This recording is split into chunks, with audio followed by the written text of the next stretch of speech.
한마디로 말해서 오늘은 갑질 논란이 이어지고 있는 조현민 대한항공 전무에 대한 이야기를 이어가 보겠습니다. 이완배 기자의 경제의 속살. 오늘은 방현석의 소설 세월 함께하겠습니다. 정선태 교수의 오늘을 읽는 책.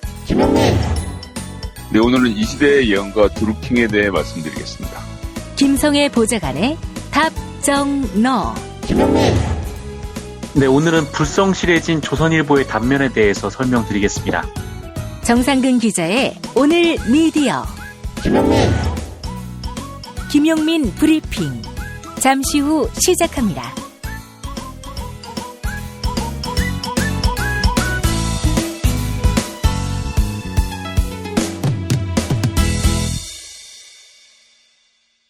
경애하는 최고 영도자 김용민 동지께서는 남조선 인민들의 출인배를 걱정하시어 네오 PC 프리미엄 노르웨이 고등어 세트 판매를 허락하시었다. 그동안 리명박 역적패당의 소갈딱지만큼이나 작은 고등어로 둘이 먹다가 하나가 죽어도 모르는 게 아니라 둘이 먹다가 싸워서 죽을 것 같았던 게 남조선의 엄혹한 현실이었다 할 것이다.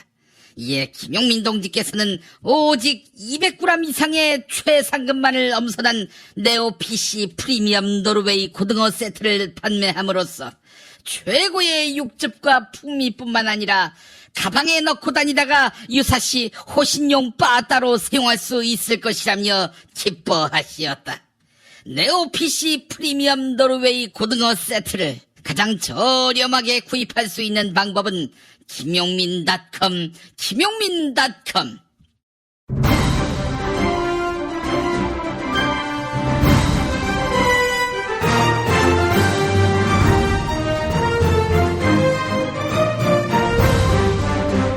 김용민 브리핑.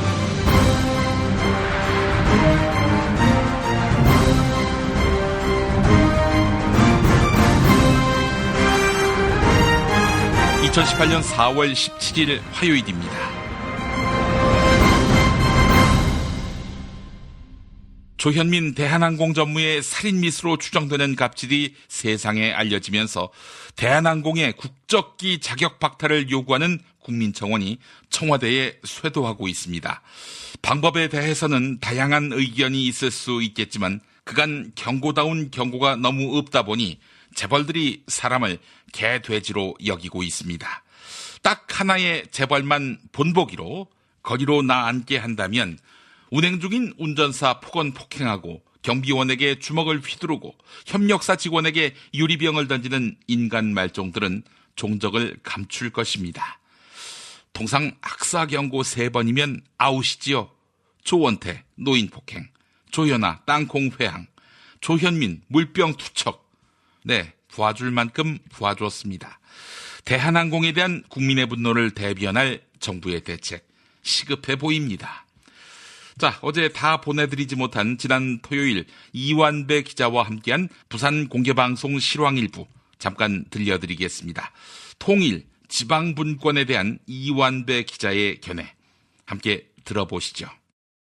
지금은 통일의 문제보다도 평화가 정착되는 게 압도적으로 우리 경제에 유리합니다. 그리고 이제 이게 그 민족주의적인 성향을 가지신 분들하고 저하고 조금 차이점인데, 저는 통일이 경제 기자 입장에서 보면 상당히 오랜 기간 유예돼야 된다고 봅니다. 유예돼야 한다. 네. 통일이. 네, 왜냐하면 지금 상태에서 이 엄청난 남북한 경제 격차를 가지고 경제적인 통합이 이루어지면 저는 두 나라 다 감당하기 어려울 것 같습니다. 경제 격차가 있는 남북이 예를 들어서 체제가 통합이 될 경우 무슨 일이 벌어지기에 그렇게 안 된다는 겁니까? 우선 뭐 노동시장의 가격이 완전히 다르죠. 북한은 싸고 남한은 비싸고. 예, 그런데 이게 하나의 시스템으로 통합이 돼버린다고 생각을 해보십시오. 예. 양국의 복지 시스템도 완전히 다르죠. 뭐 화폐 단위부터가 다른 겁니다. 그리고 여러분 생각의 마인드 자체가 다릅니다. 우리는 책을 사기 위해서 서점에 가죠. 네. 북한에서는 책을 그냥 집어옵니다. 책을 산다는 개념 자체가 없어요, 거기서는요. 그러니까 이 다른 문화가 경제적으로 하나가 통합이 되기까지는 무지하게 시간이 많이 걸리기 때문에. 아유, 큰일 나겠네. 북한에 가서 공개방송 자퇴 못합니다. 큰일 납니다. 예. 그러니까 북콘서트는 평양에서 불가능한 겁니다, 지금은. 책을 제가 예로 들었지만, 그러니까 사회체제도 이렇게 다르기 때문에 저는 이 양쪽이 원활하게 교류가 될 수 있는 정도의 수준까지 좀 충분한 시간이 필요하다고 생각을 합니다. 이건 경제기자 입장에서 그래요. 정치적으로는 제가 잘 모르겠습니다만은 양쪽 경제 시스템이 어느 정도 호환이 될 때까지 저는 상당한 시간 오랫동안 평화가 유지된 상태에서 조금씩 교류를 확대해 나가면서 문제를 풀어나가야 된다고 생각을 하는 쪽입니다. 그런데 이 문제에 대해서는 결단고책을 쓸 수가 없는 게 제가 아는 게 없습니다. 그 동일 문제는 이 짧은 경제기자의 식견으로서는 누가 쓸 수 있는 내용이 아니어서 제가 아는 게 여기까지니까 그건 죄송합니다. 첫 번째 질문이 뭐셨었죠? 지방분권은 지방분권 문제는 압도적으로 중요합니다. 대부분의 진보적인 경제학자들은 정부가 강해야 된다고 믿습니다. 정부가 강해야 시장을 제어할 수 있다고 믿어요. 반면에 보수주의 경제학자들은 시장이 강해야 된다고 믿습니다. 끊임없이 작은 정부를 지향을 하죠. 그런데 제 오랜 소신이지만 사람들이 저에게 묻는 게 그렇다면 이완배 기자님도 진보 쪽이니까 강력한 정부를 원하시네요. 당장은 필요하다고 생각을 합니다. 하지만 제 궁극적인 꿈은 강력한 정부가 시장을 통제하는 게 제가 꿈꾸는 세상은 아니에요. 강력한 정부가 시장을 통제를 하면 이게 재수 없으면 대통령이 박근혜가 되는 경우가 생깁니다. 그렇죠. 이러면 진짜 엿되는 겁니다. 민주주의라는 건 무슨 일이 벌어질지 모르니까요. 그래서 저는 시장을 통제하는 힘이 수만 군데에 퍼져 있기를 원합니다. 수만 군데의 시민 조직과 시민사회 조직과 노동조합과 지역 조직과 이런 조직들이 수만 개가 시장을 제어할 수 있는, 그러니까 힘이 압도적으로 아래쪽에 우리 민중들한테 있는 세상을 꿈꿉니다. 그 굉장히 중요한 토대가 지방자치입니다. 그래서 실제로 진보적인 경제적인 시각을 가지고 있으시면서도 경제학 박사이시기로 했었던 김대중 대통령께서는 지방분권이라는 것이 거의 인생의 철학 같은 것이었어요. 그렇죠. 미스터 지방자치라는 별명을 갖고 그 있습니다. 지방자치제를 관철하기 위해 단식도 했어요. 그렇습니다. 그리고 그 꿈을 그대로 노무현 대통령이 압도적으로 이 두 분은 지방자치에 대한 꿈이 있으셨던 겁니다. 그러니까 시장에도 맡길 수 없지만 그거를 중앙정부에도 맡길 수 없다면 이 권한을 최대한 분산시킨 다음에, 그리고 참여정부의 이름이 왜 참여겠습니까? 노무현 대통령의 꿈이 저는 비슷했었을 거라고 믿어요. 수만 개의 시민 조직들이 시장을 제어할 수 있는 곳에 참여해서 그 힘이 압도적인 중앙 권력에 있는 게 아니라 압도적으로 우리 민중들에게 있는 세상을 저는 꿈꿨으리라고 저는 믿습니다. 지방자치에 대해서는 1초도 망설이지 않고 뜨겁게 지지한다고 저는 말씀드릴 수 있습니다. 야, 너 홍어 판다 그랬지? 팔지. 근데 홍어가 진짜 그렇게 몸에 좋아? 아니 끝내준다니까. 우리 엄마 관절염인데? 홍어. 나 숙취는? 홍어. 마누라 다이어트는? 홍어. 큰이모 뭐 변비? 홍어. 작은 형 소화불량은? 홍어. 여동생 피부? 홍어. 큰 누나 주름? 홍어. 명절 때 선물은? 홍어라니까. 근데 비싸지? 열라 싸고 열라 맛있는 홍어가 있다니까. 어디? 알싸한 홍어. 1599-6456.com 혹은 1599-6456 전화 주문도 가능합니다. 골반 잡자 바로 잡자 바디로직, 허리 통증 바로 잡자 바디로직, 몸매 교정 바로 잡자 바디로직, 자세가 좋아지는 골반 교정 타이즈 바디로직, 검색창에 골반 교정 바디로직. 삐딱한 남성 골반 허리에도 역시 바디로직입니다. 바디로직의 효과를 못 느끼셨다면 100% 환불해드립니다. 자세한 환불 조건은 홈페이지를 참조하세요. 하루에 2번씩은 꼭 간 것 같아요. 속이 굉장히 편해진 것 같아요. 휴지에도 하나도 안 깔끔하게 끝나더라고요. 그만 넣고 싶은데도 계속 나오더라고요. 눈 뜨니까 바로 화장실 가고 싶더라고요. 양은 감당이 안 되더라고요. 너무 많아가지고.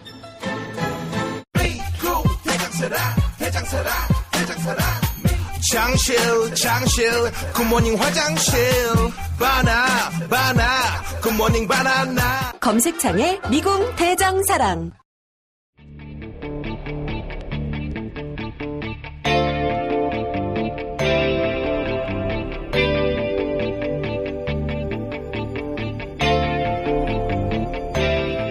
김용민의 뉴스 간장.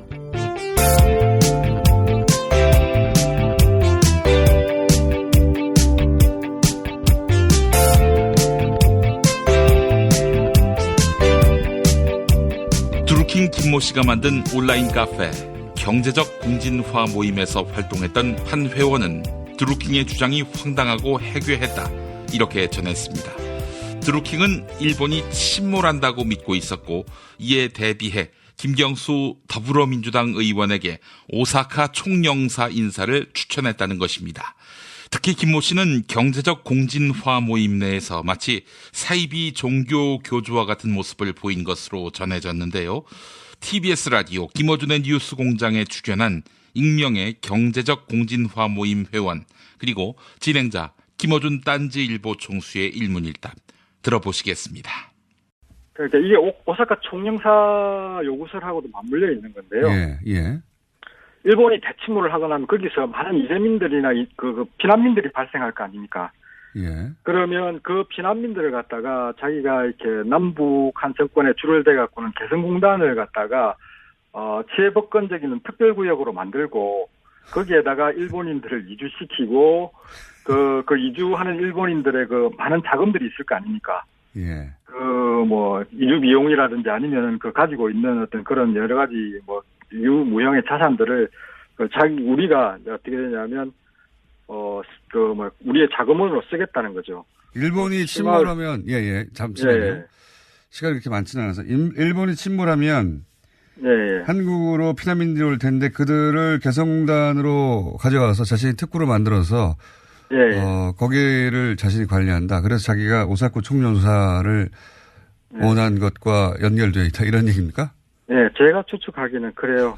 그리고 좀 더 황당한 이야기는 해상자위대 그 함대를 갖다가 인수해서 향후 있을 중국 내전에 이제 우리가 투입할 수 있다. 이런 이야기들도 해상자위대를 본인이 인수해가지고 중국 내전 때 투입한다고요?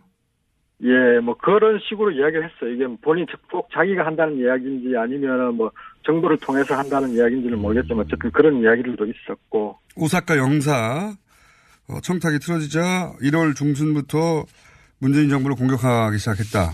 이런 취지를 말씀하셨어요. 그죠? 예. 그리고 제가 이제 굉장히 한편으로 황당했던 것이 그 과정에서 안희정 지사를 문재인 청와대가 청와대에서 날렸다라고 제거했다는 취지로. 근데 그 배경은 경황청 혹은 일루미나티라고 하죠. 프리메이슨. 네, 프리메이슨 이쪽인데 그 이유는 뭐냐 이러면 안 지사가 문 대통령의 어떤 정치적인 의도에 따르지 않았거나 아니면 경공모가 안 지사와 연결되는 것을 두려워해서 안 지사를 날렸다라고 그렇게 지금 회원들에게 말하고 있었어요. 죄송합니다. 죄송한데 그러니까 이 드루킹 모임이 안희정 지사하고 연결되는 것을 두려워해서 청와대가 안희정 도지사를 날렸다고요? 예. 대단하네요. 그리고 심지어는 더 나아가서 노무현 대통령 죽음에 연관되어 있다. 문재인 대통령이 이런 얘기도 했다는 거죠. 예. 그리고 그걸 뭐라고 불렀다고요? 제스위트? 제스위트. 예. 이 정도 되면 거의 유사 종교처럼 들리는데 혹시 유사 종교 의식이나 그런 거 없었습니까?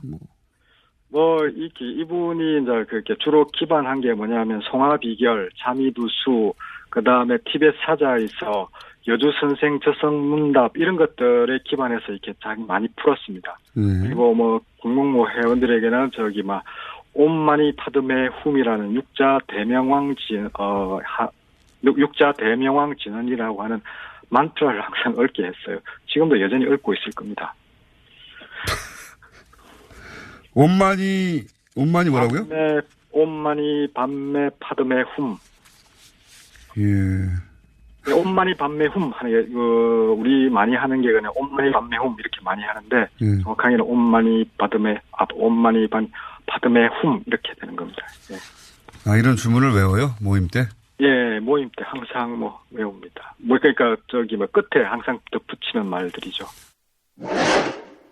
이른바 해경궁 김씨 논란에 대해 이재명 더불어민주당 경기지사 예비 후보가 반박 자료를 발표했습니다. 일각에서는 고 노무현 전 대통령에 대한 혐오 표현으로 논란이 된 트위터 계정 정의를 위하여의 사용자가 이재명 후보의 아내 김혜경 씨가 아니냐 이렇게 의심하고 있는데요. 이재명 후보는 내 아내는 SNS 계정이 없고 하지도 않는다. 아내는 고 노무현 전 대통령을 존경한다. 이렇게 반박했습니다. CBS 라디오 김현정의 뉴스쇼에 출연한 이재명 후보와 진행자 김현정 앵커의 대담 들어보시겠습니다. 일단은 뭐 제 아내나 저나 매년 우리 노무현 대통령님 참배도 가고 권양승 유사도 제가 찾아뵙고 합니다. 뭐 매년 하죠. 이번에도 갔다 왔는데 둘이서. 아내는 대단히 노무현 대통령을 존경하고 정말로 이게 오랫동안 분향소에서 며칠 밤샐 정도로 그야말로 노빠에 가까운 사람입니다. 아, 노빠에 가까운 사람이다. 그렇습니다. 보이지 않아서 그럴 뿐이죠. 그런데 뭐 노무현 대통령을 그렇게 비난했다는 것 저도 이해가 안 되고 또 한 가지는 이런 거를 해서 저한테 득될 게 없습니다. 그래서 저희는 김홍국 씨도 HK 김 아니겠어요? 예를 들면 가수 김홍국 씨 예를 들면 예를 들면 장난이죠. 근데 그 이니셜 가지고 제 혹시 이런 문제 제기를 하는데 뭐 전해철 의원께서도 부인은 아닐 거다 이렇게 얘기해요. 부인은 아닐 텐데 아닐 거라고 믿지만 그럼 털고 가자 같이 그러니까. 조사하자 했는데 이재명 시장님이 그걸 거절하셨다. 그런 건 아니죠. 분명히 이제 아니고요. 제 아내는 카카오 스토리 잠깐 하다 그만둔 외에 SNS를 하지 않습니다. 하지 않고. 아 근데 뭐 또 어디 저기에서는 같이 잠자기 전에 두 분이 같이 SNS 하신다 또 이런 말씀을 하셨다는. 그거는 페이스북 얘기죠. 페이스북과 댓글 이런 것들 보는 걸 얘기하고요. 같이 보는 거다. 네네. 계정. 어쨌든 네거티브에 대해서 우리가 일일이 반응하는 것 자체가 또 네거티브한 측면이 있어서 안 했는데 오늘 늦게나 저희가 정리 중입니다. 모든 팩트들을 다 정리해서 아닌 이유를 또 그들의 주장이 잘못된 것을 논리적으로 증거에 의해서 다 밝히려고 해요. 오늘 기자회견 하십니까? 하나하나 팩트에 대한. 기자회견 그 기자회견이라 잘 못돼서. 객관적 증거들로. 그런 주장이 말이 안 된다. 자료를 내십니까? 네, 자료를 낼. 자, 그럼 지금 말씀 종합해보면 그 HK 김 계정은 절대 내 부인의 것이 아니다라는 지금 100% 아니다라는 말씀이세요? 그게 아닙니다. 네. 절대. 그럼 일각에서는 그 계정이 부인, 김혜경 씨 것이라면, 김혜경 여사 것이라면 사퇴를 말할 정도로 그 정도 확신이 있으시냐라고까지 물어달라 지금 질문이 들어오거든요. 뭐 예를 들면 저는 예를 들면 이런 것도 일종의 마녀 사냥인데, 당신의 부인이 마녀라면 사퇴하겠느냐?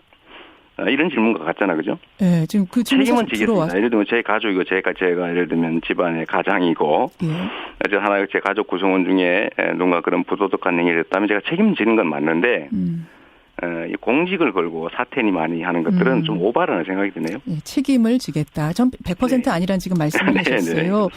뭐 이왕 얘기가 나왔고 또 인터뷰를 지금 어렵게 나오신 만큼 제가 들어오는 질문들 조금 더 보면은 뭐 그럼 전화번호의 뒷자리라든지 이메일에 뭐 좀 유사한 부분이 겹친다든지 이런 부분도 오늘 해명이 가능하신가요? 그럼요. 제가 하나 말씀드리면 그 계정이 2013년 또는 12년쯤에 만들어진 것 같고요. 쓴 글만 3만 몇 개인가 넘던데 그 트위터의 방침이 그 당시에는 인증이 필요 없었어요. 근데 전화번호라든지 메일 주소를 넣을 필요가 없었습니다. 그냥 만들어주던 때죠. 그 계정이 만들어진 때는. 근데 거기에다 공연히 그런 공격성 발언을 하면서 자기 전화번호를 넣었다. 자기 개인 메일 계정을 넣었다. 그럴 필요가 없지 않습니까? 그러면 사실은 잘 안 믿어져요. 그런 부분은 우연의 일치, 아까 뭐 HK 김은 여러 가지 이름으로 해석된다라고 말씀하신 것처럼 그런 우연의 일치일 것이다. 갑질 논란으로 공분을 산 대한항공 조현민 전무에게 대기 발령 조치가 내려졌습니다. 하지만 대한항공 내부의 3대 노조는 일제히 공동 성명을 내고 조현민 전무의 즉각 사퇴를 촉구했습니다. 노조 측은 땅콩 회항 사건을 일으킨 언니 조현아 칼호텔 네트워크 사장처럼 조현민 전무도 경영에 복귀할 가능성이 있다. 이렇게 우려를 나타냈는데요. CBS 라디오 시사자키 정관용입니다에 출연한 대한항공 조종사 노동조합 김성기 위원장, 그리고 진행자 정관용 한림국제대학원 대학교 교수의 일문일답 들어보시겠습니다. 근데 조현아 그 부사장도 땅콩 회항 사건 이후에 아직 집행유예 기간인데 바로 또 복귀했잖아요. 네. 그건 또 어떻게 보세요? 저희들 입장에서는 사실은 그거는 옳지 않다고 생각은 하지만, 예. 법적으로나 이런 게 허용이 돼서 했다 그러면, 예. 사실은 도덕적으로 윤리적으로 지탄을 할 수 있을지 몰라도, 예. 사회에서 제도적으로 막을 수 있는 방법은 없기 때문에 그분들이 복귀가 가능하지 않았나 이런 생각이 듭니다. 예. 근데 그런 거를 방지할 그 회사 내부에 통제 시스템이 있으면 사실 이런 그 불미스러운 갑질도 줄어들 뿐 아니라 갑질에 한번 책임진 다음에는 복귀도 못하는 이런 것들이 만들어져야 되지 않겠어요? 네, 당연히 그랬으면 좋겠죠. 그런데 이제 아시겠지만 그 주체가 회사를 경영하는 우리가 흔히 얘기하는 오너들 가족이다 보니까 예. 제도나 시스템상으로 그걸 견제하기는 사실은 저도 현실적으로는 불가능하다고 생각을 하고요. 예. 예, 그거는 최고 경영층에 있는 분께서 결단을 하셔야 가능할 거라고 저는 생각이 듭니다. 네, 결국은 회장이 결단해라 이건가요? 네, 맞습니다. 즉 결단이라고 하는 거는 자기 자식들이지만 경영에서 손 떼게 해라. 네.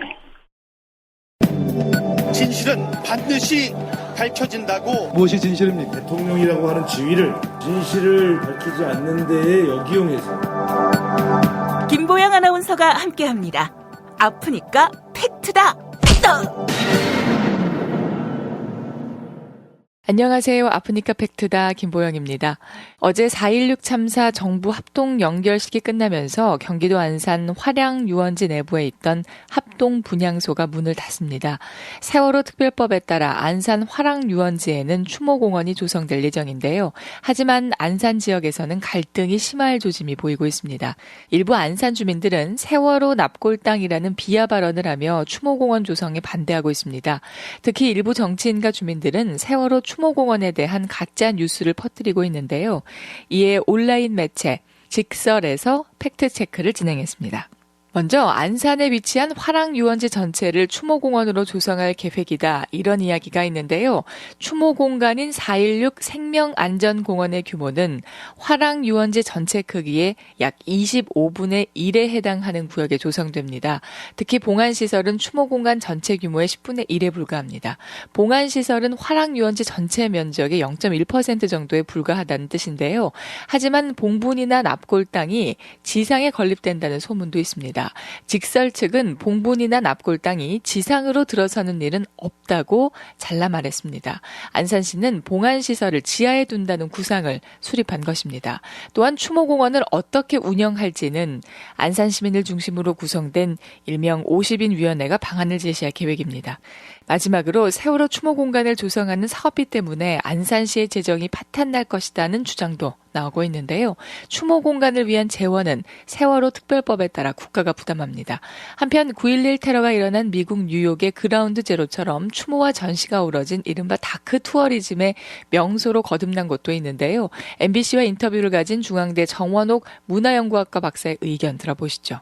죽음이 관광의 소재가 되어야 되느냐라고 말할 수도 있지만 그 자체가 더 많은 사람들이 조금 더 성찰할 수 있게 만드는 방식으로 그걸 체험할 수 있게 한다면은 MBC는 국가가 구하지 않은 희생자들을 국가와 사회 시스템을 바꾼 사람들로 기록되게 하자는 것이다. 이렇게 설명했습니다. 지금까지 아프니까 팩트다였습니다. 스페이드 퀴즈입니다. 돌잔치, 칠순잔치, 가게 홍보, 체육대회, 창사기념일. 정답! 기념품!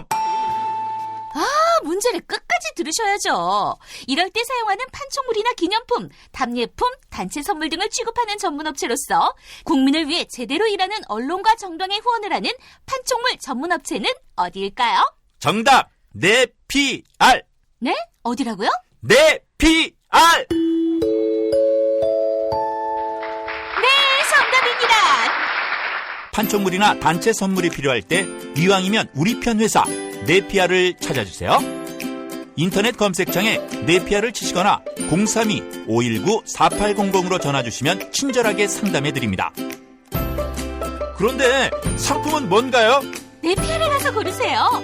3만 가지가 넘는 물품이 있어요. 오늘 녹음 끝나고 한 잔?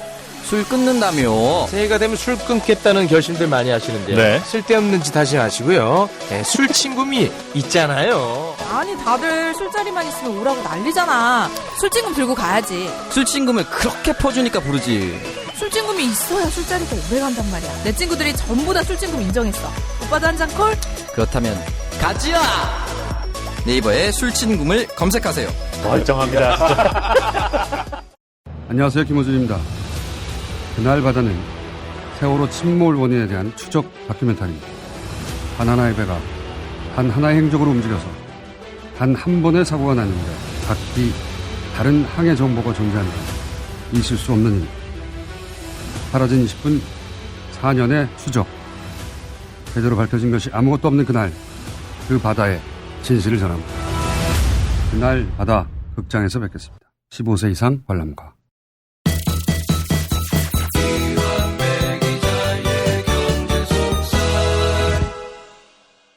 GMO 콩은 잊으셔도 됩니다. 라라스팜 황토가마의 구운 두부는 그런 두부가 아닙니다. 식물성 단백질과 지방의 영양가를 높이고 좀 더 단단하며 쫀쫀한 식감을 자랑하는 저칼로리 두부, 바로 라라스팜 황토가마의 구운 두부입니다. 김용민닷컴에서 만나보시기 바랍니다. 이제 경제의 속살로 이어갑니다. 민중의 소리 이완배 기자 만나겠습니다. 이완배 기자님. 네, 안녕하십니까. 예, 조현민 대한항공 전무. 이거 뭐 삼성증권 쇼크보다도 더 큰 것 같아요. 정서적으로 쇼크가 훨씬 더 크죠. 그래서 주말이 지나가도 전혀 잠잠해지지 않더라고요, 이 소식이요. 그래서 이 이야기를 하루 더 해보려고 합니다. 그리고 주말과 월요일까지 있었던 여러 소식까지 종합을 해서 살펴보겠습니다. 우선 제가 제일 황당하게 생각했던 건요. 조현민이 이 사건이 터진 다음에 베트남 다낭이라는 곳으로 휴가를 떠나버렸습니다. 뭔 배짱입니까? 나라가 조현민 때문에 난리가 났는데, 그리고 이 조현민 씨는 기내에서 촬영한 사진을 인스타그램에 올리고요.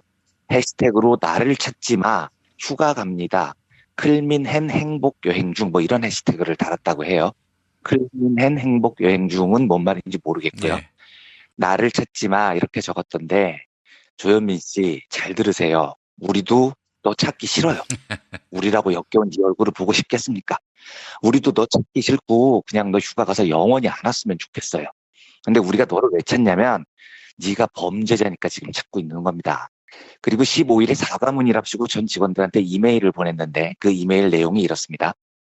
이번에 상처받으시고 피해를 입으신 분들께 진심으로 사죄의 말씀을 드립니다. 어쩌고저쩌고. 제가 업무에 대한 열정에 집중하다 보니 경솔한 언행과 행동을 자제하지 못했고 이로 인하여 많은 분들에게 상처와 실망감을 드리게 되었습니다. 많은 분들이 저에게 충심 어린 지적과 비판을 보내주셨고 뭐 어쩌고저쩌고 이렇게 돼 있습니다.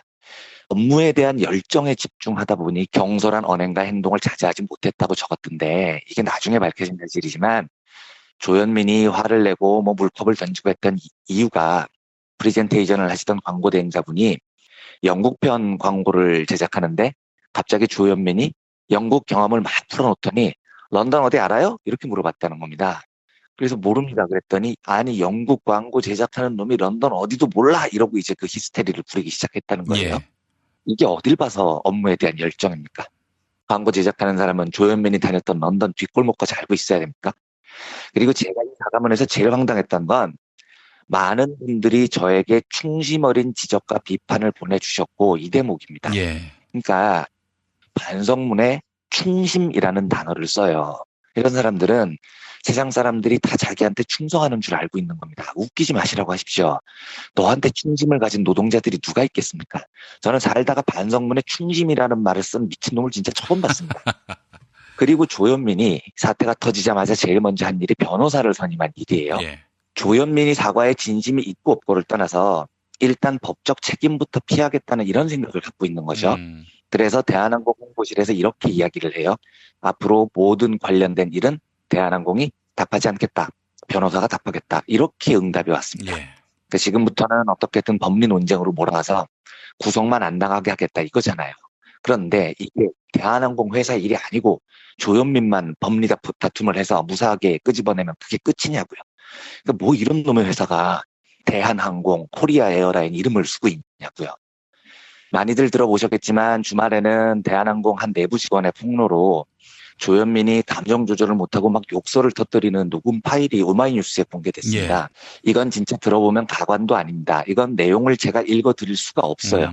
이 히스테리에 가득 찬 목소리는 원본으로 들으셔야 됩니다. 그런데 대한항공이 보이고 있는 여기에 대한 공식 입장은 그 목소리가 조현민 목소리인지 확인이 안 된다이에요. 장난하는 것도 아니고 뭡니까? 그 목소리들은 모든 대한항공 직원들이 다 조현민 목소리라고 알아채는데 왜 대한항공만 확인을 못하고요? 그 음성 파일을 제보한 당사자가 오마이뉴스에 메일을 보냈습니다. 굉장히 절절한 메일을 보냈는데요.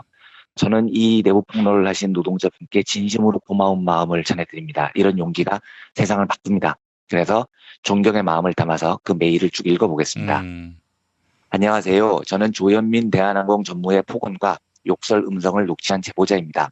사정상 이름을 밝히지 못하는 점 양해 부탁드립니다. 왜 녹음을 하게 됐는지를 설명하겠습니다. 조현민 전무의 폭언은 하루 이틀의 이야기가 아니었습니다.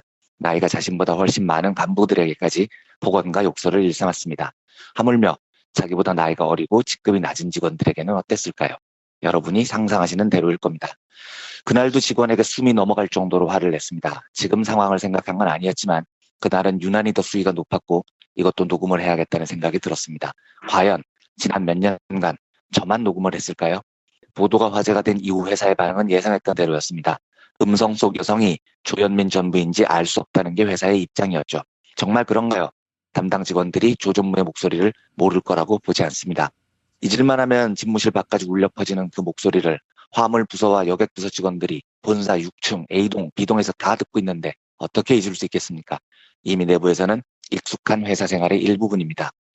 홍보 담당 직원분들이 하시는 일이 그러하시니 어쩔 수 없다고 생각합니다. 물론 그것이 대한항공을 위한 것인지 조씨 사주 일가를 위한 일인지는 잘 모르겠습니다. 하지만 이건 확신합니다. 속으로는 통쾌하셨을 거라고요. 아마 열심히 임원분들이 일명 커피 브레이크 미팅 후에 총대를 메고 제보자 색출하시겠죠. 솔직히 그래서 겁도 납니다. 그래도 박창진 사무장 보면서 힘을 냅니다. 후회는 안 하렵니다. 확실한 사실관계가 필요하다면 계속 가겠습니다. 이 글도 그 과정 중 하나입니다. 어설프게 같이 동참해달라고 하지도 않겠습니다. 여러분도 가정이 있고 지켜야 할 것이 있을 테니까요. 그런데 목구멍이 포도청이라지만 사람 대접 못 받으며 일하는 게 그 알량한 돈 몇 푼에 포함되지 않았다고 생각합니다. 마지막으로 조 전무님께 말씀 하나 올리고 싶습니다. 아마 면전이라면 상상도 못할 일이겠죠. 조 전무님, 세상이 조현아 부사장의 비행기 회항 사건에 분노할 때도 언니 내가 반드시 복수할 거야 라는 글을 남기셨죠. 그런데 가족이라는 건 조 전무님한테만 있는 거 아닙니다. 조 전무님이 해야 할 건 진심 어린 사과와 재발 방지 약속입니다. 이렇게 적혀있습니다. 저는 읽으면서 너무 고맙고 미안했습니다. 조현민 씨, 너 혼자만 인간이 아니라고요. 너만 가족 있는 거 아니라고요. 아니, 너 혼자만 인간인 게 아니고 너만 지금 인간 이하입니다. 너만 짐승같이 살고 있어요. 나는 이 조현민 씨 목소리 녹음 파일 들으니까 사람이 울부짖는 게 아니라 진짜 악귀가 울부짖는 느낌이더라고요. 조현민이 평소에 어떤 인간이었는지 익명 앱인 블라인드 앱에서 지금 속속 폭로가 나오고 있는데요. 몇 개만 읽어보겠습니다. 드디어 올 것이 왔다는 느낌이다. 그동안 사실 조현민 전무의 갑질과 역설에 대해 블라인드를 통해 알리고자 준비하고 있었는데 생각지도 못한 곳에서 문제가 터져나왔다. 조 전무가 소속 부서 팀장에게 심한 욕설을 일삼았고 최근 1년간 3에서 4번가량이나 팀장을 갈아치웠다. 이는 인사전형에 해당된다. 해당 부장들은 뛰어난 업무 능력을 보유하고 있음에도 불구하고 현재 모든 보직에서 물러나 타 부서 전출 상태이며 향후 재기도 사실상 불가능하다.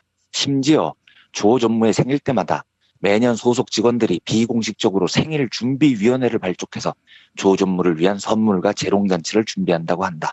조 전무가 본인보다 최소 15에서 20살 연장자인 임원분들에게도 상습적인 폭언을 일삼으면서 최근 몇 개월 정도가 심해져서인지 올해에는 유독 스스로 사임을 택한 임원분들이 참 많았다. 이렇게 적혀 있습니다. 아니, 네 생일이 뭔데 신성한 노동자들이 재롱잔치를 준비해야 되냐고요. 생일 준비위원회는 또 뭐예요? 지 인생이나 좀 잘 준비하죠.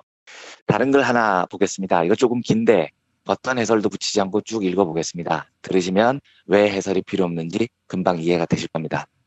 대한항공 직원입니다. 글을 시작하기에 앞서 이번 갑질 사건을 세상에 알리고 진실을 파헤치는 데 함께해 주신 기자님들의 노고에 진심 어린 감사의 말씀을 드립니다. 세상에 드러난 총수 일가의 만행은 빙산의 일각에 불과합니다. 기자님들께서도 다양한 방법으로 후속 취재를 진행하고자 할 것으로 생각됩니다. 팩트 중심으로 몇 가지 취재 내용 조언 드려볼까 합니다. 1. 전직 임원들은 연락을 기다리고 있다. 대한항공 임원 중 총수 일가의 폭언을 경험하지 않은 분들이 과연 몇이나 될까 싶습니다. 그 정도로 그들에 대한 폭언 및 갑질은 일상적이었습니다. 평생을 바친 회사였음에도 퇴직 후에는 안티가 될 수밖에 없는 현실입니다. 2. 운전기사의 눈물. 조 회장의 부인인 이명희 여사는 마주치는 모든 사람에게 폭언과 욕설을 한다고 해도 과언이 아닙니다.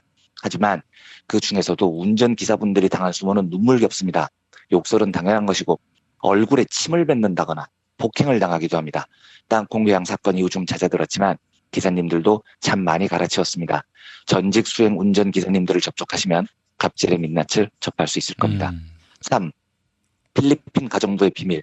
총수 일가는 자택의 가정부로 필리핀인을 고용하는 것을 선호합니다.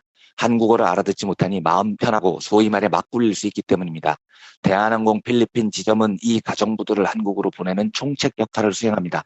가정부들을 밥 먹듯이 갈아치우니 지금 필리핀으로 돌아가 있는 분들도 상당수일 터 현지 SNS를 통해 가정부 출신을 수소문하여 인터뷰하시면 그들의 민낯을 알 수 있을 겁니다. 4. 절세의 제왕. 총수 일가 여성들의 못 말리는 명품 자랑. 해외에 나갈 때마다 수백 수천만 원어치의 쇼핑을 즐기곤 합니다. 문제는 한국에 반입하는 과정에서 관세를 납부하는 경우는 좀처럼 드물다는 점입니다. 정리하면 해외에서 다양한 쇼핑을 즐긴 후 해당 지역 대한항공 지점에 쇼핑한 물건을 던지고 이후 쇼핑 품목은 관세 부과 없이 평창동 자택까지 안전하게 배달됩니다. 명품 가방부터 가구, 식재료까지 매우 다양합니다. 이 과정 전반에서 위법의 정황은 차고 넘칩니다. 물건 구입 시 회사 경비가 사용되진 않았는지, 물건을 반입하는 과정에서 어떠한 불법 행위가 진행됐는지 따져볼 필요가 있습니다. 이렇게 적혀 있습니다. 제가 어떤 해설도 붙이지 않고 읽어드린 이유를 금방 이해하실 겁니다. 설명이 필요 없죠. 그냥 미친놈의 집안이 지금 국적기를 운영하고 있는 겁니다. 예. 다른 걸 하나 더 보겠습니다. 예. 한 번은 조현민 본인이 약속된 회의 시간에 늦어 제1기획 대표가 자리에 앉아서 대기 중이었는데 감히 광고주가 들어오지도 않았는데 자리에 서서 기다리지 않고 앉아있다고 의리 가백의 예의를 지키지 않는다고 노발대발하여 머리가 하얀 당시 김낙회 대표가 광고 인생 최대의 가슴앓이를 했다고 함. 이후 제1기획 최초로 대행사 측에서 먼저 대한항공 대행 거부를 선언함. 그러니까 저도 제1기획 같은 삼성 계열사 안 좋아하지만요. 예. 그래서 나온 사람이 제1기획 대표라고요, 대표. 그리고 제1기획 대표가 먼저 약속 시간에 나와 있었어요. 조현민, 네가 늦은 거라고요, 네가. 그런데 늦게 온 주제에 먼저 온 사람이 앉아 있었다고 나이 드신 분한테 왜 앉아 있냐고 지랄을 했다는 겁니다. 다른 거 읽어보겠습니다. 이후 우여곡절 끝에 제1기획과 LG에드가 대한항공에 2개 건건히 경쟁 핍태를 해서 이를 가져오는 형식으로 업무를 담당할 당시 매일 대한항공 담당팀에게 조현민 개인의 싸이월드 계정을 통해 그날의 과제를 내주고 다음날 과제를 해결해 오는 형식으로 업무를 수행했다고 함. 하루라도 본인의 싸이월드에 들어가지 않으면 광고주에게 성의가 없는 거냐 아니면 일에 관심이 없는 거냐라고 하며 퇴근 후에도 지속적으로 괴롭힘, 대행사에서 들어간 아이디어가 마음에 들지 않는 경우 우드보드를 던지는 일은 비일비재했으며 말을 중간에 끊거나 본인의 아이패드를 보고자에게 던지는 일이 빈번함. 근데 네 싸이월드에는 우리가 왜 들어가야 되는데요? 우리는 네가 범죄자가 아니고 대한항공이라는 이름을 쓰는 국적기 임원이 아니면 너한테 관심 쥐뿔도 없어요. 우리는요. 네 싸이월드가 뭔데 거기를 다른 기업 사람들이 들락날락 해야 되냐는 겁니다. 이런 글도 있습니다. 한편 조현민은 가물을 사랑하는 것으로 알려져 틈만 나면 대행사를 잡아놓고 몸으로 말해요 게임이나 원더걸스 댄스 등을 함께 하거나 춤 연습을 하여 함께 춤을 추는 것을 강요했다고 한다. 그래서 LG 에드와 제1기획 연합, 대한항공 담당자들은 할로윈 대위를 맞아 조현민을 위한 재롱잔치를 열었는데 당시 조현민이 추고 싶은 원더걸스의 노바디 댄스를 본인이 연습해서 사람들 앞에서 선보이고 여러 사람들과 함께 몸으로 말해요 영화 제목 맞추기 게임을 억지로 즐기는 웃지 못할 촌극이 벌어졌다고 합니다. 뭐 제대로 미쳤다고밖에 설명이 안 됩니다. 예. 자기 회사 노동자들한테도 그러면 안 되는데요. 남의 회사 직원들한테 왜 할로윈 대회에 원더걸스 춤을 추게 하냐고요. 조금만 더 보겠습니다. 이건 이제 대한항공 직원들이 그 블라인드 앱에서 댓글로 대화를 하는 대목인데요. 우리 전 국장님이 이야기해준 리니지 사건도 있었는데 이건 양반 이야기인가 보네. 여기 없는 거 보니 이제 누가 이렇게 적었어요. 그러니까 그 밑에 사람이 그건 뭐야? 이렇게 물어봤습니다. 그러니까 답이 뭐냐면 시한 컨펌을 받으려면 리니지를 접속해서 사냥을 같이 해주고 매번 2시간 정도 놀아줘야 했대. 나도 비슷한 이야기 들었음. 담당팀 A들이 몇 시간씩 당번 정해서 밤새 게임에서 그녀의 아이템들을 관리해줘야 했다고 이렇게 적혀 있습니다. 제가 이제 리니지라는 게임을 안 해서 모르겠는데 조현민 때문에 직원들이 게임 접속해서 하루에 2시간씩 당번 정해서 놀아주고요. 게임에서 하드캐리 해주고 뭐 아이템 따주고 이랬다는 겁니다. 여러분, 지금 우리의 현민이는 정말 관심이 필요해요. 얘가 진짜 이렇게 제대로 미쳐 있습니다. 이 사건이요, 어떻게 마무리가 돼야 될까요? 정치권 일각에서는 조현민의 사퇴를 요구하기도 하고요. 그런데 조현민의 사퇴는 너무 당연한 겁니다. 철저한 경찰 수사와 엄벌 역시 당연한 거죠. 저는 여기에 더해서 대한항공이라는 이름에서 대한이라는 이름을 쓸 자격이 없다는 사실을 분명히 하고 싶습니다. 니들이 무슨 코리아 에어라인입니까? 또라이 에어라인이죠. 이 회사에 지금 2만 명의 노동자들이 일을 하고 있습니다. 이분들의 자긍심을 위해서라도 조현민 혼자 사퇴하는 게 아니고요. 입에 걸레를 물고 태어나신 인성 파탄자들, 조현아, 조원태, 조현민 모두 물러날 것을 요구합니다. 이 요구가 받아들여지지 않는다면 우리 시민사회가 나서서 함께 연대해서 이 미친 3남매의 퇴진을 함께 목소리 높여주시기를 간절히 부탁드립니다. 저 역시 시민의 한 사람으로서, 기자의 한 명으로서 대한항공 불매는 당연하고요. 항공사 면허 취소나 신규 항로 배정금지 청원 이런 거 할 수 있는 모든 운동에 동참하겠습니다. 부디 이 미친 일당들이 대한항공 2만 노동자와 주변 협력업체 모든 사람들을 불편하게 하고요. 이게 지금 외신으로도 계속 보도되고 있어요. 조현아 동생이 지금 이 일하고 있다고요. 아하. 국제적인 망신인 겁니다. 이 국제적인 망신을 이어가는 이 일을 막기 위해서 정치자분들께서 함께 싸워주시기를 간절히 부탁드립니다. 이 정도로 조현민의 망나니 짓에 대한 브리핑을 정리하겠습니다. 예, 조현아, 조현민, 조원태 중에 조현아가 그나마 인격적이다 이런 얘기도 있더라고요. 정말요? 예. 정말 그러면 끔찍하네요. 조현아가 셋 중에 제일 낫다면 조현민은 지금 알려진 것보다도 훨씬 더 나쁜 사람이라는 뜻이고 조원태는 그걸 넘어서는 깡패라는 뜻일 텐데요. 정말 끔찍합니다. 네. 자, 대한항공 문제는 이번에 그냥 넘어갈 수가 없습니다. 뭐 조현아의 전적도 있고요. 또 조현아가 그렇게 해서 구속이 됐을 때 대신 복수하겠다는 식으로 이야기한 바 있었기 때문에 이 집안에 대해서는 뭐 더 이상의 관용은 필요 없을 것 같고 확실한 응징만 남은 것 같은데 조양호 씨가 어떡할까요?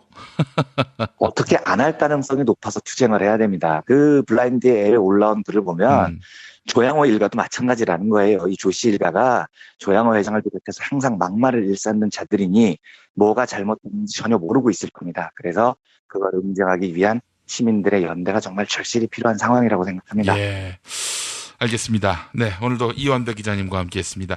이완배 기자님 수고하셨습니다. 네, 감사합니다. 부모님의 생신 또는 기념일에 아주 특별한 선물을 준비하고 계십니까? 부모님의 소중한 일생을 되돌아볼 수 있는 기억의 책을 선물해보세요. 부모님의 어린 시절부터 젊은 시절 그리고 노년에 이르기까지 그 누구보다 치열하게 살아온 삶의 여정을 한눈에 모아볼 수 있도록 최고 100장까지 들어가는 사진첩과 더불어 기자들이 직접 인터뷰를 통해 작성하는 생애사까지 더해져 오직 부모님만을 주인공으로 하는 세상에 다시 없을 고품격 기억의 책을 10년 노하우로 특별 제작해드립니다. 200페이지 분량 12권에 2부까지 함께 드리는 구성으로 440만 원에 모십니다. 한평생 가족을 위해, 자녀를 위해 헌신해 오신 부모님. 아주 오래 기억에 남을 뜻깊은 선물.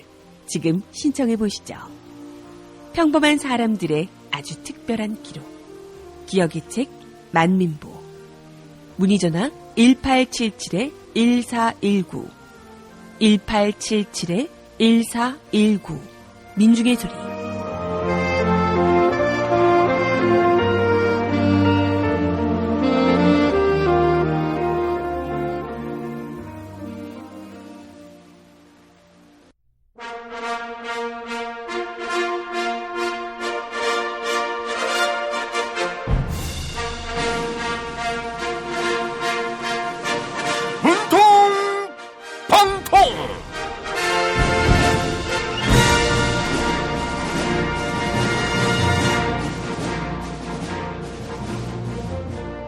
대통령 문재인입니다.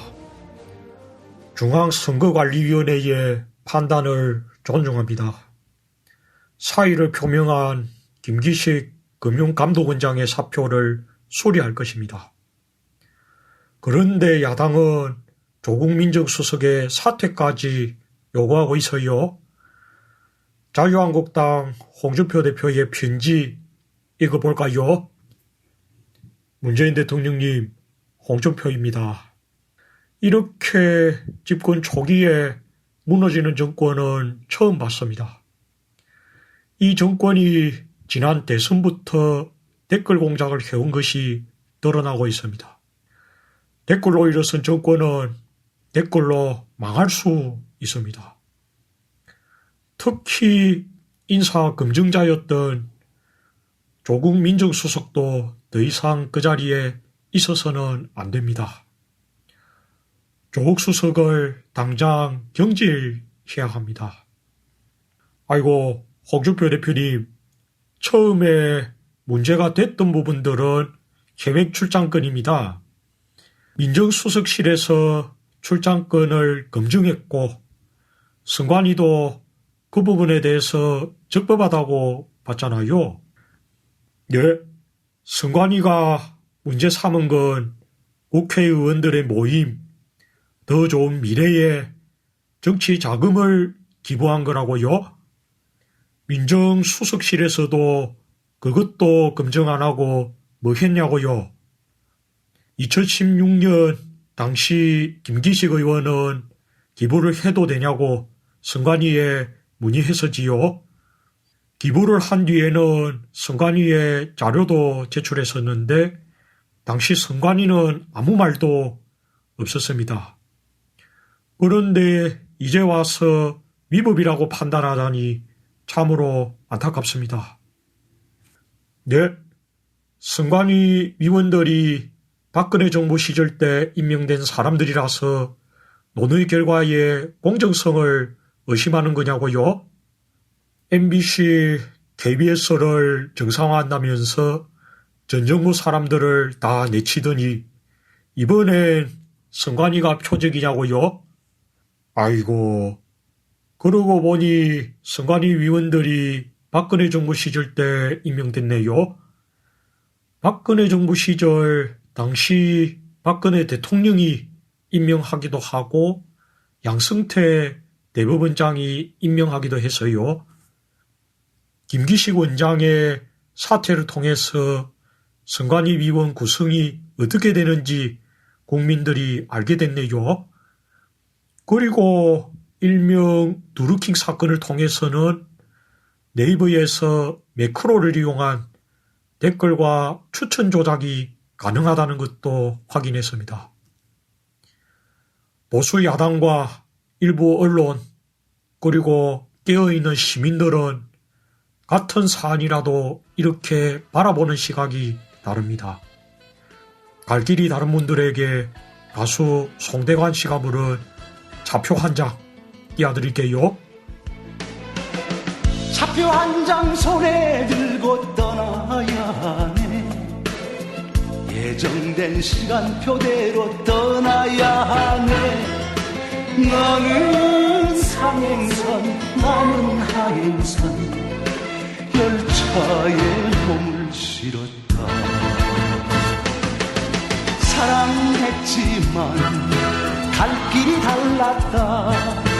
이별의 시간표대로 떠나야 했다. 달리는 차창에 비가 내리네. 그리움이 가슴을 적시네. 너는 상행선, 나는 하행선.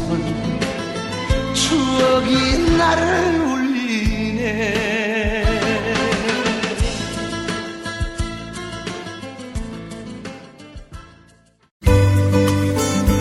노력한 만큼 내어주는 자연, 그 자연의 마음을 알기에 정성농장 홍삼.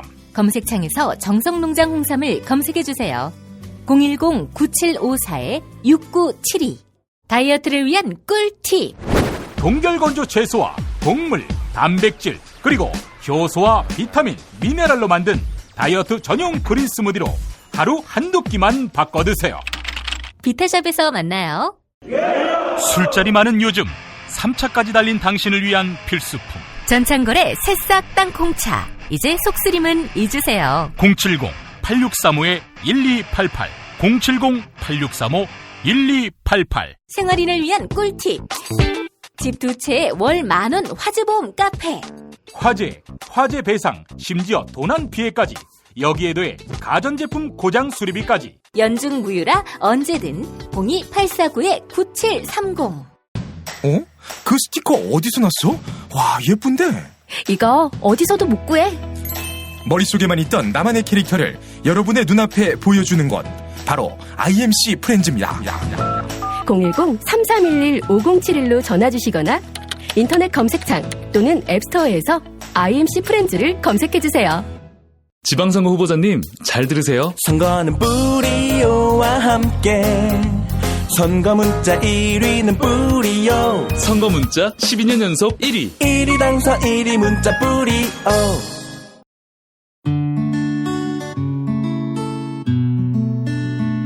당신과 내가 좋은 나라에서 그 정의로운 나라 그곳에 산다면 난 그냥 좋아서 웃기만 할 거예요. 당신의 뉴스 보좌관 김용민 브리핑.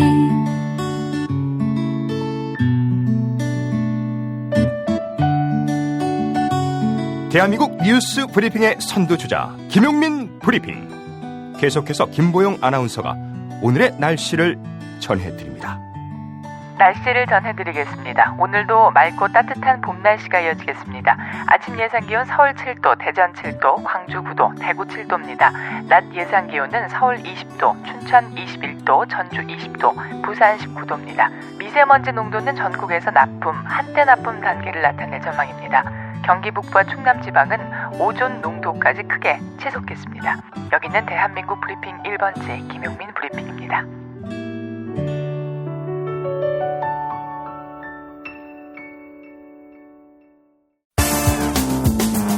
오늘을 읽는 책, 문학평론가인 국민대학교 국문학과 정선태 교수와 함께합니다. 국민대학교 한국어문학부 국어국문전공 정선태 교수님 함께하겠습니다. 교수님. 네, 안녕하세요. 어제는 세월호 참사 4주기였습니다. 자, 이번 한 주간 동안 문학 속의 세월호 상세히 짚어주시기로 하셨는데 말이죠. 오늘 또 어떤 작품을 소개해 주시면서 세월호에 대한 우리의 마음을 정리시켜 주실지 기대하는 마음으로 경청하겠습니다. 네, 오늘은 작가 방현석의 소설 세월을 준비했습니다. 예. 방현석 선생은 오랫동안 베트남을 이해하려는 젊은 작가들의 모임을 이끌면서 베트남에 대한 깊은 이해와 관심을 집중해 왔는데요. 대표적인 소설집이 랍스타를 먹는 시간이 있습니다. 예.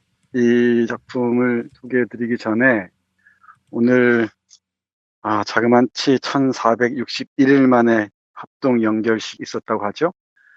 네, 아직도 수습하지 못한 분들이 있습니다.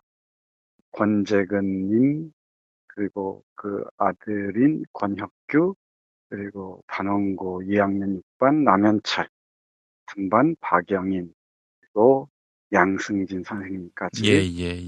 5분의 이 유해를 아직 수습하지 못한 채 연결식을 치렀습니다. 예. 네, 이 권재근님하고 이 권혁규는 사연이 각별합니다.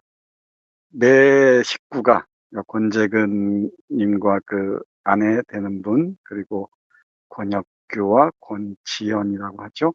이 넷이 탔는데 5살 먹은 여자아이만 나오고 1살 많은 오빠하고 아버지는 아직 수습하지 못했고요.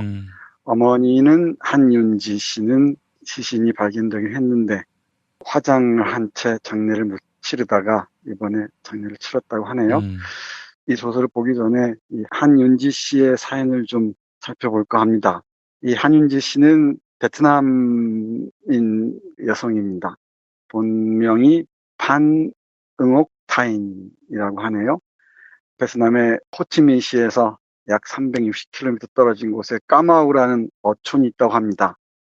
어부인 그 판빈짜이라는 사람의 딸로 태어났습니다. 그래서 한국인 권재근님과 결혼을 했죠. 그 사이에서 아들 혁규와 딸 지연이를 낳았습니다. 예. 그런데 서울에서 어렵게 청소를 하면서 생활을 하다가 제주도에 감귤 농장을 하겠다며 귀농하겠다며 내려가는 길에 세월호 참사를 당했습니다. 그러니까 그 딸이 죽었다는 소식을 듣고서 아버지인 빤빈짜이 씨가 견딜 수가 없었겠죠. 그래서 다른 딸하고 한국에 와서 백목항 진도체육관에서부터 광화문까지 1년 넘는 시간, 오랜 시간 동안 이런저런 싸움도 하고 하소연도 하고 했던 것 같습니다. 네, 이 과정에서 베트남인이라는 이유로 정말 많은 차별과 서러움을 당했던 것 같아요. 다른 많은 분들도 아직 제대로 애도하지 못했지만 특히 이 베트남인이라는 이유만으로 애도를 제대로 하지 못한 채 이렇게 또 영결식을 맞이하게 됐습니다. 이 소설은 바로 그 판응옥타인이라는 베트남인 여성이 한국 남성과 결혼해서 살다가 제주도 가는 길에 귀농길에 참사를 당한 이후에 겪은 이 고통들을 그린 작품입니다. 한국명 한윤지 씨를 모델로 해서 쓴 소설인데요. 이 소설을 읽으면서 참 참담합니다. 이래저래. 이 소설을 쓰면서 작가는 한윤지 씨의 부모님들의 사는 까마우를 직접 찾아갔다고 해요. 예. 그곳에서 한윤지 씨의 어린 시절 얘기를 듣기도 하고 또 가족들의 얘기도 취재를 하면서 이 소설을 썼다고 합니다. 이 소설 앞부분에 보면은 작가의 말이 실려 있는데요. 사람던 사람들이라는 작가의 말의 일부를 읽고 시작해 보겠습니다. 까마우에 있는 그녀의 고향집을 찾아갔던 날에는 비가 많이 내렸다. 그녀의 영정이 놓인 마루의 벽에는 용사 증서가 붙어 있었다. 나는 숨이 컥 막혔다. 그녀의 할아버지와 아버지가 지나온 무서운 세월을 그녀가 아프게 나누고 있었다. 마루 끝에 묶인 고깃배는 비에 젖은 채 강물에 흔들렸다. 마루에 서서 그녀의 손때가 남아있는 배를 만져보려고 몸을 기울였다. 비가 온몸을 적셨다. 눈물을 감출 수가 있어 좋았다. 팽목항에서 안산의 옹색한 외국인 합숙소에서 까마우 강변의 집에서 내가 확인할 수 있었던 것은 그녀와 그녀의 가족들이 누구보다도 사람다운 사람이었다는 사실이다. 국적보다 자신의 사랑을 용기 있게 선택했던 그녀. 아이들에게 엄마 나라의 말로 엄마를 부를 수 있게 가르쳤던 그녀의 남편. 자신이 입고 있던 구명조끼를 벗어 5살 동생에게 입혀준 6살 난 아들. 정말 사람이었던 그들을 생각하며 쓰는 동안 자주 울어야 했다. 살아나갈 길을 친구들에게 양보했던 아이들. 아이들과 운명을 같이 한 선생님들. 자신의 자리를 마지막까지 지켰던 말단 객실 승무원들.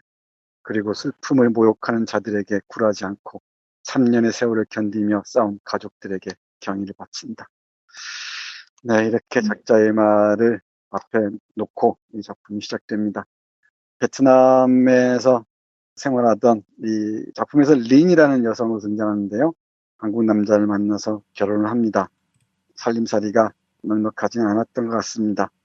이래저래 고생하면서 어렵사리 돈을 모아서 제주도에 감귤 농장을 한다고 내려가던 길이었다고 하죠. 예. 그 과정에서 이 세월호를 탔는데 세월호가 침몰한다는 소식을 고향에서 딸이 사준 TV로 접합니다. 베트남에 있었던 부모들의 마음이 얼마나 무너졌을지는 감히 헤아릴 수 있을 것 같습니다. 예. 자신의 아버지가 해방전쟁 과정에서 그 고물 배에 탄 사람들도 다 구조할 수 있었는데 왜 그 큰 배가 선진국인 한국에서 왜 구하지 못했는지 정말 의문을 가질 수밖에 없었죠. 그리고 한국에 돌아와서 딸의 시신을 보고 또 절망하고 그 과정에서 이제 사위와 손자를 또 기다립니다. 예. 아빠와 오빠가 돌아오길 기다리는 그 여동생과 함께 말이죠. 그런데 여기에서 베트남에서 온 이분들을 대하는 한국인들의 태도가 그렇게 썩 자상하지 않았던 것 같습니다. 일단 통역도 지원이 되지 않았고요. 그리고 죽은 딸에 대한 소식들도 세세하게 전해주지 않았던 것 같습니다. 그 과정에서 왜 이렇게 오래 남아있느냐 하면서 온갖 차별적인 언사들, 정말 인간으로서 내뱉을 수 없는 말들을 듣습니다. 보상금을 얼마나 더 타먹기 위해서 그러느냐, 베트남인이 왜 여기 있느냐까지 온갖 모욕에 가까운 말들을 들었던 것 같습니다. 이 소설에서 159번째로 올라온 시신이 올라왔죠. 린이 축하를 받는 장면에 이어지는 부분을 한번 잠깐 보겠습니다. 예. 여기에서 송이의 아버지로 나오는 박이라는 사람을 만나는데요. 딸을 먼저 보낸 한국인 아버지죠. 아버지가 왜 베트남으로 가지 않으셨냐고 물어요. 거기에 대해서 이렇게 독백처럼 얘기합니다. 읽어보겠습니다. 난 아직 더 기다릴 사람이 있어요. 딸이 내 가족이면 사위도 내 가족이고 외손자도 내 가족이잖아요. 그렇게 해서 쩌우와 로아는 떠나지 못하는 유가족이 되었다. 여기서 말하는 쩌우는 린의 아버지이고요. 로아는 린의 여동생입니다. 그러니까 아이들의 이모이자 아버지가 되겠죠. 그리고 여전히 그들은 생존자 가족인 동시에 실종자 가족이기도 했다. 그런 가족은 그들이 유일했지만 그들은 어디에도 속하지 않았다. 아무도 그들을 찾지 않았고 무엇도 그들에게 알려주지 않았다. 체육관 한쪽에 쪼그려 잠을 자고 알아서 밥을 타먹었다. 사람들이 움직이는 대로 박의 뒤를 따라다니며 알아들을 수 없는 설명을 듣고 배가 들어오면 희생자의 얼굴을 확인했다. 무성영화를 보는 것처럼 하루가 더디게 지나갔다. 낮은 길고 밤은 추웠다. 나에게 어떻게 해도 그건 괜찮아. 아무도 설명해 주지 않아도 내 사위와 내 외손자를 내가 알아보지 못하는 일은 없을 테니까. 그런데 탈출할 수 있는 충분한 시간이 있었는데도 왜 내 딸이 거기서 죽어야 했는지, 내 사위와 외손자가 왜 아직도 저 안에 갇혀 있어야 하는지는 누군가 설명해 줘야 하지 않아? 아무도 들어주지 않는 그의 말은 파도가 되어 산산이 부서진 채 흩어졌다. 쉼없이 몰려와 방파제에 부딪히는 파도를 바라보며 그는 부서진 말을 다시 모아 가슴에 쌓으며 또 하루를 보냈다. 네, 이렇게 독백 아닌 독백을 털어놓습니다. 예. 우리가 304명의 정말 소중한 생명들을 충분히 애도해야죠. 근데 그 과정에 베트남인 여성, 물론 한국인 국적을 가진 한윤지라는 한국 이름을 가진 사람입니다. 그 사람에 대해서는 우리가 깊은 관심을 기울이지 않았나 싶어서 참 많은 아쉬움이 남습니다. 여기에서 그 박이라는 인물이 상당히 중요하게 등장하는데요. 이 박이라는 인물이 쩌우라는 우리 한윤지의 아버지와 이런저런 대화를 나눕니다. 그 과정에서 이 박이, 송이라는 딸을 세월호에 묻어버린 아버지의 말 좀 들어보겠습니다. 이 송이라는 친구는 실존 인물인데 모델로 나온 것 같습니다만은 반의 부회장이라고 했답니다. 부회장이니까 아이들 먼저 다 보내고 나가야지라고 생각했던 것 같습니다.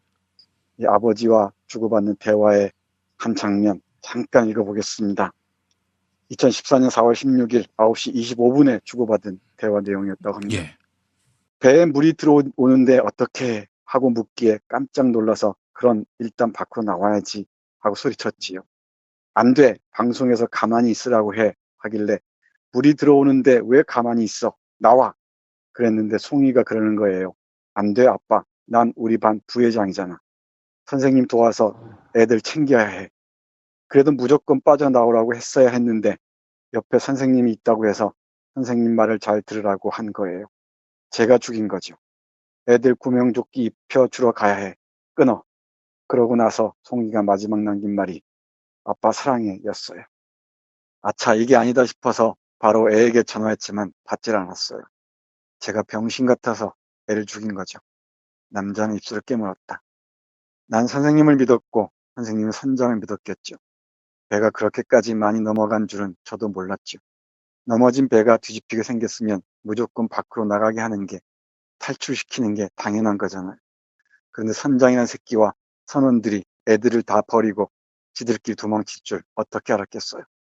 더구나 이 시각엔 이미 인근의 어선들이 구조하러 달려와 있었고 근처를 지나던 대형 유조선이 400명이고 500명이고 다 태울 수 있다고 빨리 탈출시키라고 하던 중이었다잖아요. 그는 다시 휴대폰의 통화 기록을 그에게 보여주었다. 4월 16일 9시 25분, 통화 시간 37초. 그 시간에 그도 까마우에서 잠겨가는 배를 TV로 지켜보고 있었다. 관제소도 배경도 청와대도 보고만 받고 아무도 탈출시키라는 지시를 않고 애들이 살아서 발버둥 치고 있었을 하루 동안 배 안에 잠수용은 한 명 투입하지 않고 사상 최대의 구조작전이라고 사기나 치고 TV는 그걸 하루 종일 돌려댄 거예요. 올라온 애들 손톱 다 새까맣게 된 거 봤잖아요. 애들이 차오르는 물속에서 살려고 발버둥 치다 그렇게 된 거잖아요. 송인의 반 애들만 21명이 그렇게 간 거예요. 애들이 그토록 아프게 죽어가는 시간에 젖은 돈을 말리고 있었던 선장과 어디에도 없었던 나라의 책임자를 남비든 거예요. 왜 그랬을까요? 그는 정말 알 수 없었다. 사위는 짜우의 용사 증서를 보고 물었었다. 장인어른은 왜 해방전선에 가담했어요? 다시 만나지 못할 줄 알았다면 대답해 주었을 것이다. 내가 왜 전선에 가담했는지는 모르겠지만 내가 가담했던 전선이 어떤 곳이었는지는 지금도 말해줄 수 있다. 네, 이렇게 권재근 씨의 서희가 장인어른에게 묻습니다. 왜 해방전선에 가담했냐고. 그러니까 정말 국가당 국가를 위해 섰다고 쭉 얘기를 합니다. 그리고 장인어른이 탔던 배에서는 모든 승무원들 다 내리라 그러고 이 선장과 당원들만 남아서 끝까지 지켰다는 거죠. 그래도 우리 베트남 배는 적어도 그렇지 않았다고 얘기를 하는 겁니다. 네, 이 얘기를 짜우라는 그 분에게 사람에게 얘기를 하다가 박이라는 송이 아버지가 이렇게 얘기합니다. 개자식들, 학급 부반장만한 양심도 책임감도 없는 개자식들. 네, 이렇게 송이 아버지가 얘기를 합니다. 뭐 그랬죠. 뭐 한마디도 틀린 게 없습니다. 배가 그렇게 침몰하고 있을 때 이른바 보잘것없는 권력이라도 가진 자들은 선장에서부터 시작해서 모든 자들은 해경망할 것도 없고요. 청와대까지, 정치가들까지, 언론들까지 죽어가는 모습을 지켜봐야 했습니다. 그 안에서 수많은 아이들과 또 많은 생명들, 그리고 베트남에서 시집온 한윤지 씨까지 그 얼마나 어려운 시간을, 정말 침통한 시간을 보내야 했겠습니까? 그리고 그걸 지켜봐야 했던 베트남에서 까마우라는 그 먼 곳에서 한국에서 벌어진 상황을 지켜봐야 했던 이 사람들의 심상은 어땠겠습니까? 그런데 그 사위와 외손주가 올라오기를 기다리고 있던 사람들에게 한국 사람들은 얼마나 이 푸대접을 했는지 그 부분만 읽어보겠습니다. 베트남에서 온 사람들이 기다리는 사람에게 후띠오라는 베트남 음식을 대접한 모양이에요. 그 베트남 음식을 먹다 보면 고수라는 우리 한국인의 입맛에는 맞지 않는 채소가 있는데 그 냄새가 나니까 그 이웃 사람들이 이렇게 얘기합니다. 잠깐만 보겠습니다. 예. 도대체 사람이 참을 수 있는 냄새를 풍겨야지. 아무나 집안으로 끌어들이더니 못하는 짓이 없어. 이 사람들은 아무나 아니에요.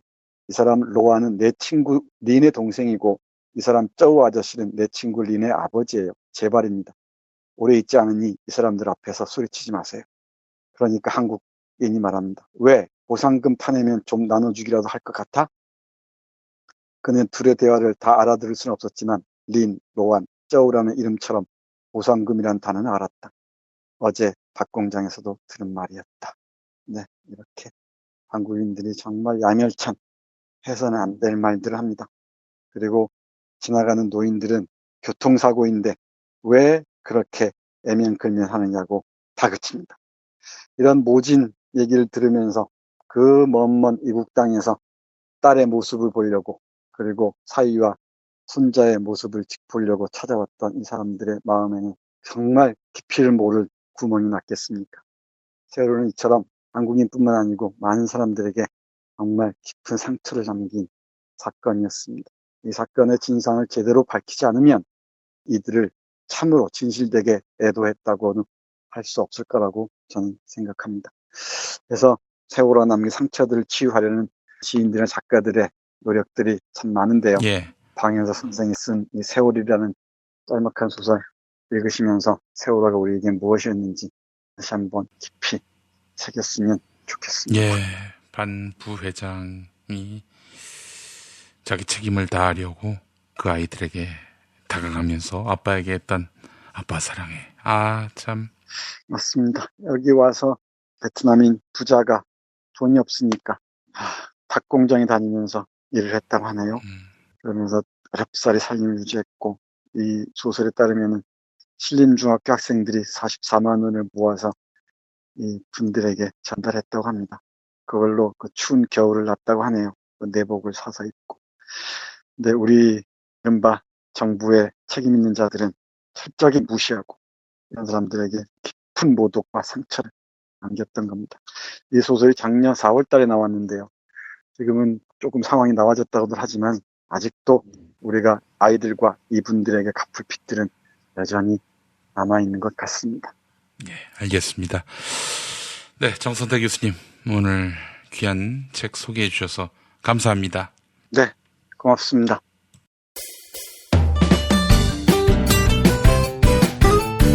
뉴스포렌메리와 함께하는 순서입니다. 김용민 트위터 계정에서는 매일 설문조사가 진행되고 있습니다. 폭언과 욕설 논란에 휩싸인 조현민 대한항공 전무가 베트남 여행에서 급거 귀국했습니다.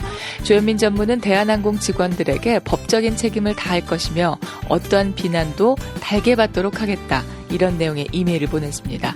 하지만 대한항공 내부의 3대 노조는 일제히 공동 성명을 내고 조현민 전무의 즉각 사퇴를 촉구했는데요. 시민들은 대한항공이 어떤 조치를 취해야 한다고 판단하는지 설문조사를 진행했습니다.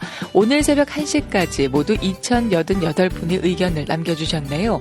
58%, 3명 가운데 2명은 조양호 씨 일가가 경연 일선에서 퇴진해야 한다. 이렇게 응답해 주셨습니다. 40%, 10명 가운데 4명은 대한항공이란 상호에서 대한이란 용언을 못 쓰게 해야 한다는 의견 갖고 계시네요. 조현민 전무의 사퇴로 사건을 봉합해야 한다는 의견은 단 2%, 조현민 전무의 사과로 봉합해야 한다는 의견은 0%였습니다. 트위터를 통해 김용민 브리핑과 함께 하실 수 있습니다. 구병윤님, 나라망신입니다. 대한이란 용어 꼭 회수해야 합니다. 날씨가 점점님, 개인적으로 조현민 전무 추방을 추천합니다. 설문조사 참여해주신 여러분께 감사의 말씀 드립니다.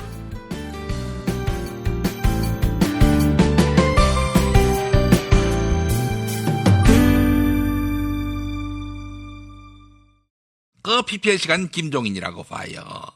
미공 대장사랑, 그 임모씨 사용후기 읽어드리도록 할게요. 거의 그 관장약을 달고 살았던 동생이, 30년 넘게 아나콘다는커녕 지렁이도 제대로 못 봤기 때문에, 일주일에 한 번씩 그 화장실에서 울었다고 하더라고. 그러다가 미공 대장사랑을 만나고 그 사흘째 되던 날 변기를 폭발시킬 뻔했다고 봐요. 안 먹어본 사람은 있어도 한 번만 먹어본 사람은 없다는 미공 대장사랑. 1522 8972 1522 8972 그 홈페이지도 만들었는데 검색창에서 미공 대장사랑. 스마트링 거치대 요즘 인기가 많지요. 튼튼하고 예쁜 1,000원대의 스마트링 거치대 선물이나 사은품은 네피알입니다. 네피알은 주는 사람만이 아니라 받는 사람의 마음도 헤아리는 판촉물 전문 쇼핑몰입니다. 봄에 나들이 많이 가시고 행사 많이 하시지요. 기왕이면 우리 편 네피알을 찾아주시기 바랍니다. 저는 드루킹을 영입하기 위해서 사은품을 들고 드루킹을 찾아갔습니다. 근데 사무실에 없더군요. 실망입니다. 안녕하십니까, 김성태입니다. 비타샵 그린 스무디 사용 후기를 사실상 읽어보겠습니다. 사실상 한모씨 사연인데요. 아침 저녁으로 식사 대신해서 비타샵 그린 스무디 먹었다가 열흘 만에 사실상 5kg 감량했습니다. 그린 스무디 다이어트 4주 한 잔 먹으면 전혀 배고프지 않고 아침에도 속이 가벼워서 사실상 상쾌합니다. 1522-6648 1522-6648 혹은 검색창에 비타샵을 사실상 검색하시기 바랍니다. 이건이에요. 그 술친금 후기 최모 씨가 썼는데 그 읽어볼게요. 그동안 수많은 숙취 관련 제품을 먹어봤지만 그다지 효과를 보지 못하던 차에 팟캐스트에서 우연히 알게 돼서 한 번만 더 사보자 했는데 술친금 달라요. 확실히 다음날 다르더라고요. 늘 술자리가 꺼려지곤 했는데 요즘엔 가자 엄지척이네요. 재용아, 앞으로 노조 활동 안 하는 직원들한테만 술친금 지급해라. 포털에서 술친금. 탄핵 때문에 뭐 이야기를 전달을 하려고 해도 길을 막고 듣질 않아요. 회족 수준으로 쪼그라든 한국 보수. 회생의 길은 과연 있을까? 변화된 정치 환경, 갈 길 잃은 보수에게 새로운 희망을 제시한다. 애국 보수의 화려한 부활과 집권을 위한 본격 가이드. 김용민의 신간, 보수를 지켜라. 진중권도 투표하는 보수 정당. 광주에서도 일당이 될 수 있는 보수 정당. 젊은이들의 입당이 줄을 잇는 보수 정당. 언제까지 민주당 정의당을 부러워만 할 것인가? 부러우면 진다니까? 자유한국당 당원 김용민이 쓴 보수를 지켜라. 이김에서 나왔습니다.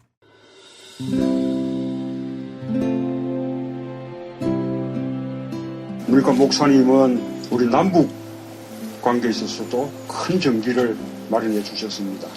늦봄 문익환 목사 탄생 100주년. 민주화와 통일운동을 위해 11년 4개월간 옥고를 마다하지 않은 행동하는 양심. 오늘 우리가 누리고 있는 이 민주주의 또 문익환 목사님 덕분이 아주 큽니다. 그가 24년 동안 살았던 서울 강북구 인수복로 통일의 집이 6월 1일 문익환 통일의 집 박물관으로 거듭납니다.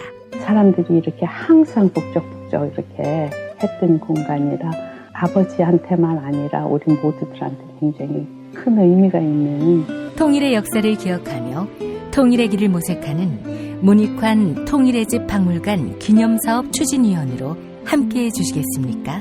이건 단지 어떤 유가족들의 유산이 아니라 우리 시대가 가지고 있는 유산이기 때문에 자세한 안내는 포털 사이트에서 문익환 통일의 집을 입력해 주세요.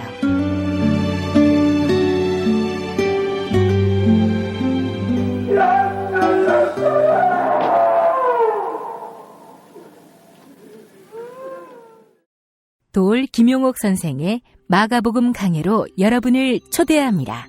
이 마가복음이라는 게 대단히 중요합니다.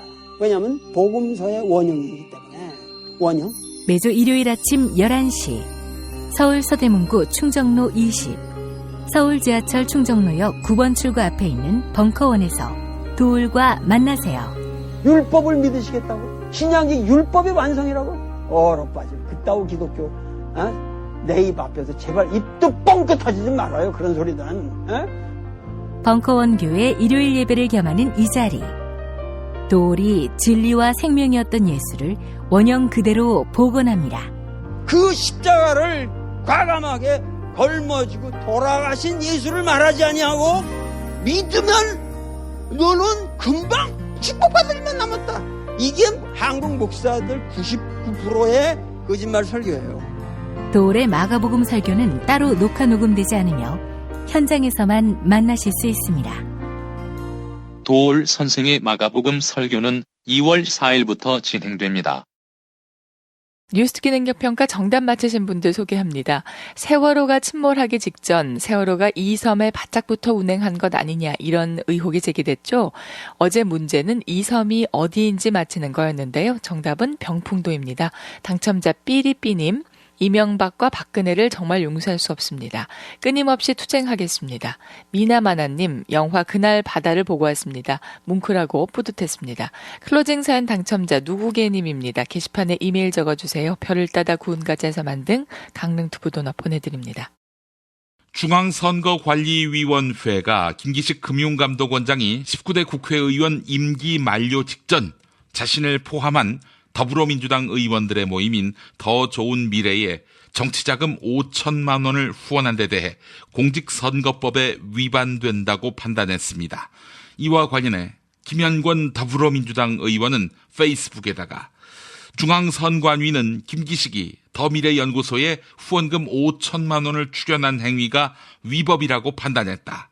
그렇다면 2016년 당시 후원금 처리 내역을 선관위에 신고할 당시에는 왜 아무런 조치를 취하지 않았나? 김기식의 진퇴 여부를 떠나 심각하게 검토해 봐야 한다. 이런 글을 남겼습니다. 네, 2부에서 관련한 소식 상세히 짚어보겠습니다.